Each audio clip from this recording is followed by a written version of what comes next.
আসসালামু আলাইকুম। সবাইকে আবারও নতুন একটা ভিডিওতে স্বাগতম।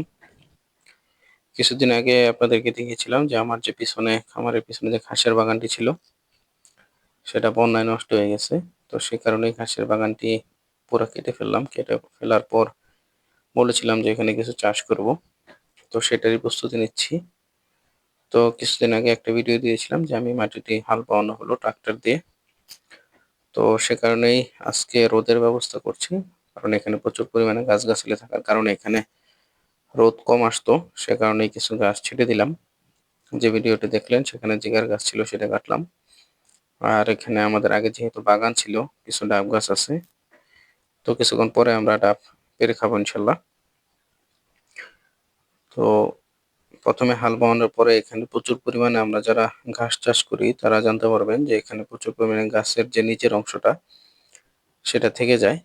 তো এটা তুলতেই খুব কষ্ট হচ্ছিল আর কি। দুজন লোক ছিল, তারা 2 দিনে খুব পরিশ্রম করে যতটুকু পারে পরিষ্কার করলো। যে আমার ছাগলগুলো এখানে এসে খাওয়া-দাওয়া করছে। কারণ এখানে কাঁঠাল গাছ আছে আমাদের আরো ৩ টার মতো। এই কাঁঠাল গাছগুলো একটু ছেঁটে দেওয়া হলো। রোদেরও কিছু ব্যবস্থা হলো এবং কাঁঠাল গাছ ছাঁটলেও ভালো বছর, বছর। তো সেই পাতাগুলো খেতেই আসছে আরকি ছাগলগুলো।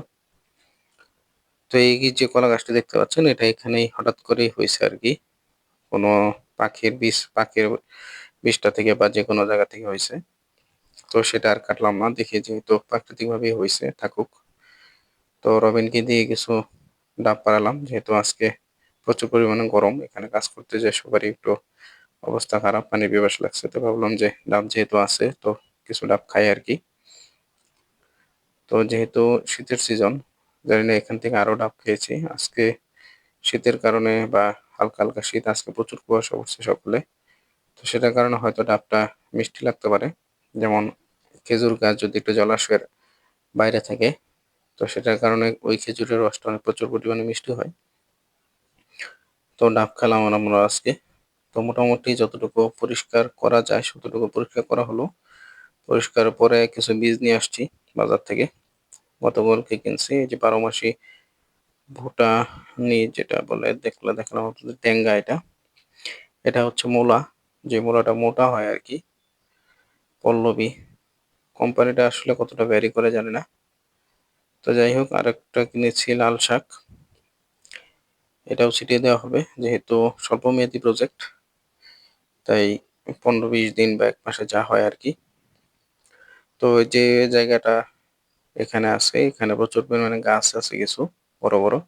তো এটা দিনের প্রায় অর্ধেক অংশই অন্ধকার থাকে, মানে রোদের আলো আসে না। বিকাল দিকে সূর্য ডোবার আগে যে ভিডিওটা করছি এখন সময় 4টা বাজে। তো এই সময় কিছুটা রোদ লাগে। আর 1 ঘন্টা দিনের সময় আছে যেহেতু শীতের সিজন, দিন ছোট। তো চিন্তা করলাম যেহেতু ছায়াযুক্ত জায়গায় মূলা ভালো হয় বা মূলার ফলনের তেমন ক্ষতি হয় না। তো সে কারণে এই ছায়াযুক্ত জায়গায় মূলার বীজ ছিটিয়ে দিলাম। আর বাকি অংশের যে 3টা পার্টে ভাগ করা হয়েছে শুধু ওই বীজ লাগানোর জন্য, এই পার্টটাতে মূলা, মাঝখানের পার্টটাতে দেওয়া হবে লাল শাক এবং শেষ পার্টে দেওয়া হবে ডেঙ্গা। তো ডেঙ্গায় কিছু শর্ট পড়ছে আমাদের, তো সেটা আবার আনা হবে। তো এই বীজ দেওয়ার পরে এগুলো এখন মোটামুটি এই নিড়ানি দিয়ে মাটি দিয়ে ঢেকে দেওয়া হচ্ছে। তো আজকে এই পর্যন্তই। ভালো থাকবেন সবাই, চ্যানেলটি সাবস্ক্রাইব করবেন। ধন্যবাদ সবাইকে। আসসালামু আলাইকুম। আল্লাহ হাফেজ।